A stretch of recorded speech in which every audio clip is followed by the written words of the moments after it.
আসসালামু আলাইকুম lovely audience, আশা করি আপনারা ভালো আছেন। অনেকদিন পরে লং ফরম্যাট ভিডিও নিয়ে আসছি। আজকের এই কন্টেন্টটি হচ্ছে নাম্বার 75, সাকিব আল হাসানকে নিয়েই আজকে এই কন্টেন্টটি।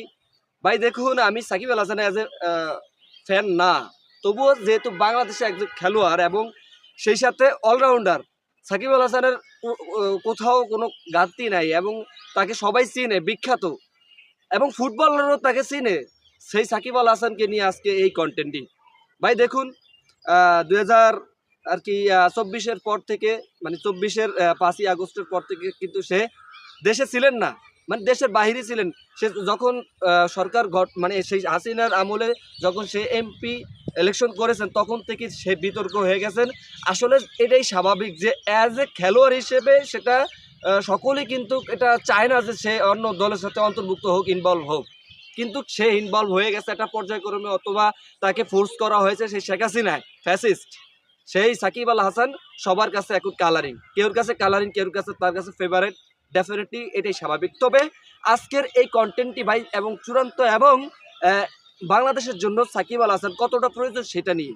ভাই, অন্তর্বর্তীকালীন সরকার যেহেতু ডক্টর ইউনূস ছিলেন এবং বিগত 1.5 বছর পরে সেই 12ই ফেব্রুয়ারি গত হয়ে গেছে নির্বাচন, এবং সেই নির্বাচনে জয়যুক্ত অলরেডি, এবং সরকার গঠন করবে বিএনপি, নতুন সরকার গঠন করবে কিছুদিনের মধ্যে, তারা শপথ গ্রহণ করবে, মানে সোমবারে।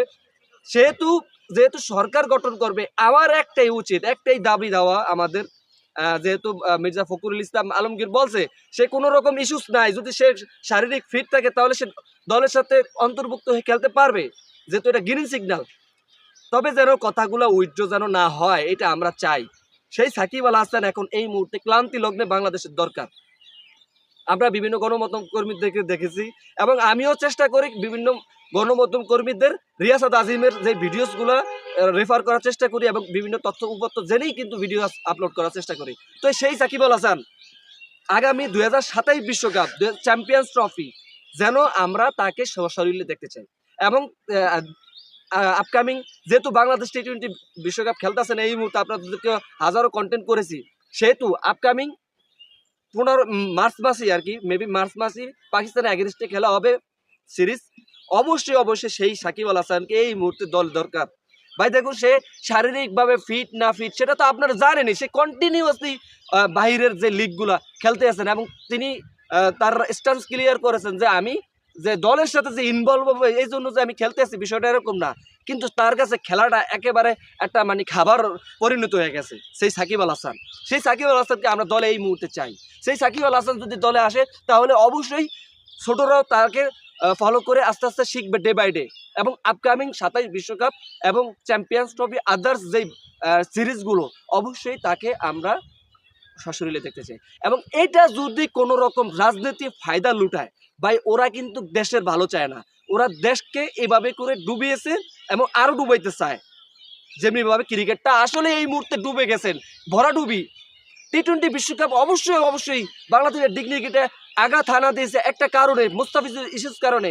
মুস্তাফিজ না শুধু, সেটা বাংলাদেশের ডিগনিটিতে আঘাত হানা দিয়েছেন বিদয়ী বাংলাদেশ T20 বিশ্বকাপ বয়কট করেছেন 2026-এর। এবং এটা অন্যতম এক নজিরবিহীন কাহিনী, যেটা কখনো অস্ট্রেলিয়াও দেখাতে পারেনি, কখনো অন্যান্য সাউথ আফ্রিকাও দেখাতে পারেনি, বড় ফরেন কান্ট্রিও দেখাতে পারেনি। সেটা আমার বাংলাদেশ দেখিয়ে দিয়েছেন। বাংলাদেশ একটা গরিব রাষ্ট্র ভাই, কেন দেখাবেন? কারণ তাদের আগে মর্যাদা, তাদের বাংলাদেশের মানচিত্র এক সোনার খনি বিদয়ী, তারা এই 2026 বিশ্বকাপ বয়কট করেছে। তবে এটা লজিক্যাল। আর যদি ইলজিক্যাল যদি বলি, আসলে এই মুহূর্তে T20 বিশ্বকাপ বয়কট করা উচিত ছিল না। ভাই দেখুন, ইন্টারেস্টিং নাই খেলার প্রতি, কেউর খেলার প্রতি ইন্টারেস্টিং নাই। তো ভাই যাই হোক, যেহেতু বাংলাদেশের T20 বিশ্বকাপে নাই, সেহেতু অবশ্যই আমরা সাকিব আল হাসানকে দেখতে চাই এবং অন্য আদার্স প্লেয়ারদেরকে ইনক্লুড করাতে চাই। যেহেতু বাংলাদেশের অনেক সিরিজ আছে, অনেক আর কি ট্রফির খেলা আছে, সেহেতু আমরা অবশ্যই এদেরকে আমরা চাই। আর এখানে কোনো রাজনীতি বাদ দেন, রাজনীতি 20 মার্চে, এই রাজনীতির কারণেই খেলার এই অধঃপতন। সুতরাং সাকিব আল হাসানকে আমি অ্যাজ এ পার্সোনালি কন্টেন্টে জানিয়ে দিলাম, এবং সাকিব আল হাসান ফ্যানরা আপনারা কমেন্টসে জানিয়ে দেন সাকিব আল হাসানকে চান কিনা। That's all.